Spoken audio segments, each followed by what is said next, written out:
जय Shri Radhe Krishna. I hope आप सब लोग बहुत अच्छे होंगे। चलिए इस अध्याय 17 को आगे बढ़ाएंगे कि श्री कृष्ण क्या कहते हैं इस अध्याय में। तो यहाँ पर श्री कृष्ण अर्जुन से मन की तपस्या की कह रहे हैं कि आखिर अगर कोई श्री कृष्ण की प्राप्ति करना चाहता है, कोई चाहता है कि इस कलिकाल में अगर श्री कृष्ण की प्राप्ति हो सके, तो यहाँ पर स्वयं भगवान ही अपनी प्राप्ति का मार्ग दे रहे हैं। पर यहाँ पर श्री कृष्ण कहते हैं कि कलयुग के जीव को भी तपस्या तो करनी पड़ेगी, क्योंकि यहाँ पर अनेकों काल से आप और हम सुनते आए हैं कि यहाँ पर भगवान की तपस्या करके, भगवान के लिए तप करके ही भगवान की प्राप्ति हुई है। तो यहाँ पर श्री कृष्ण कहते हैं कि कलयुग के जीव को, कलिकाल के जीव को क्या तपस्या करनी है। तो यहाँ पर श्री कृष्ण कह रहे हैं कि उसे मन की तपस्या करनी है। और मन की तपस्या की भगवान यहाँ पर बता रहे हैं कि मन की तपस्या कैसे होगी, किस तरीके से होगी। तो यहाँ पर श्री कृष्ण कहते हैं, मन प्रसादा सौम्यत्वं मौनम आत्मविनिग्रह भाव संशुद्धि इति एतत् तपः मानसम उच्यते। तो यहाँ पर भगवान ने कहा कि सबसे पहले उसे क्या करना पड़ेगा,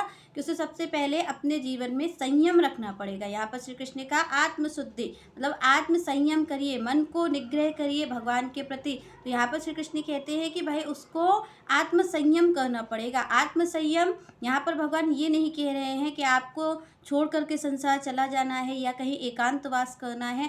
यहाँ पर भगवान ने कहा कि आप अपने मन को संयमित करिए, आपका मन जो है वो श्री कृष्ण में लगे। यहाँ पर श्री कृष्ण ने कहा कि और कोई चीज़ नहीं चाहिए, पर मन का संयम चाहिए। यहाँ पर आप क्या खा रहे हैं, क्या पहन रहे हैं, किस जगह पर रह रहे हैं, श्री कृष्ण इसकी बात नहीं कर रहे हैं। श्री कृष्ण कहते आप ये ढूंढिए अपने आप में कि आप मन से कहाँ रह रहे हैं, आपका मन चित्त कहाँ पर लगा हुआ है।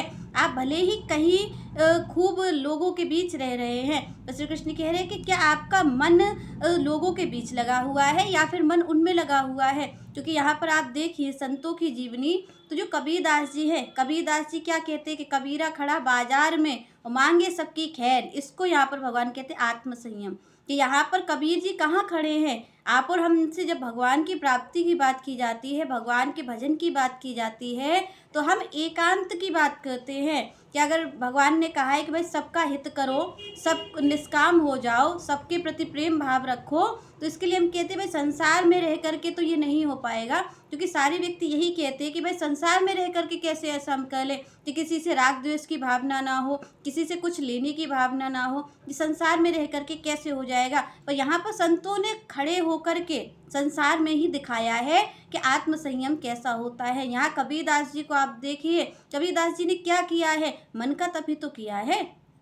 क्योंकि शारीरिक तप के लिए हमें एकांत की जरूरत पड़ती है, पर जब भगवान ने मन के तप की बात कही है, तो भगवान ने किसी देश भेष की बात ना कह करके मन को आत्म संयमित करने की बात कही है। यहाँ पर भगवान ने ये नहीं कहा कि आप बाहर से जा करके कहीं एकांतवास कर लेना। श्री कृष्ण कहते हैं कि उनकी प्राप्ति के लिए क्या करना होगा, कि आपको आत्म संयम होना होगा, आत्म मन की शुद्धि करनी होगी। यहाँ पर भगवान ने कहा मन की शुद्धि, आत्म शुद्धि। तो यहाँ पर जब भगवान ने कहा कि मन की शुद्धि करनी है, तो मन की शुद्धि कब होती है, जब इंसान निष्कपट हो जाता है, जब वो छल कपट छोड़ देता है, जब वो बातें बनाना छोड़ देता है। तो श्री कृष्ण कहते हैं कि इस तरीके से जैसे कबीरदास जी बाजार में खड़े होकर के उस सबके मंगल की कामना कर रहे हैं, जो कि हमारे शास्त्र कहते हैं सर्वे भवन्तु सुखिनः सर्वे सन्तु निरामयाः। तो ये भाव की भगवान बात करते हैं कि इस तरीके से आत्म संयम हो कि आप किसी के बारे में कुछ गलत ना सोचें, सबके हित कल्याण की भावना हो आपके मन में।